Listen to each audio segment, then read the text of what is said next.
جب بھی کسی کام کو شروع کرنے لگیں، آغاز کرنے لگیں، تو سب سے پہلے آپ یہ دعا پڑھ لیں۔ انشاءاللہ العزیز کبھی بھی آپ ناکام نہیں رہیں گے، کبھی بھی آپ نامراد نہیں رہیں گے۔ یہ آیت کریمہ پارہ نمبر 15 سورہ کہف کی ہے۔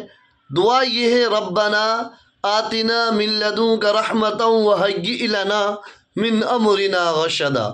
اس دعا کے پڑھ لینے سے اللہ تبارک و تعالی آپ کے کام میں رہنمائی فرمائیں گے، اللہ کی رحمتیں، اللہ کی برکتیں نازل ہوں گی، اور اللہ تبارک و تعالی اس کام کو پائے تکمیل تک پہنچائے گا۔ اس لیے جو سامعین کسی بھی کام کا ابتدا کرنا چاہیں، سب سے پہلے آیت کریمہ پڑھ لیا کریں۔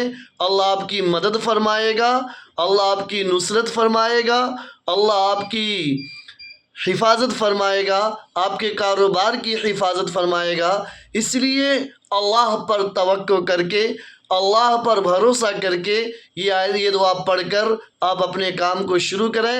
انشاءاللہ ناکام نہیں رہیں گے، نامراد نہیں رہیں گے۔ اللہ ضرور آپ کو منزل مقصود تک پہنچائے گا، اللہ ضرور آپ کو کامیابی سے ہمکنار کرے گا۔ اللہ عمل کی توفیق عطا فرمائے۔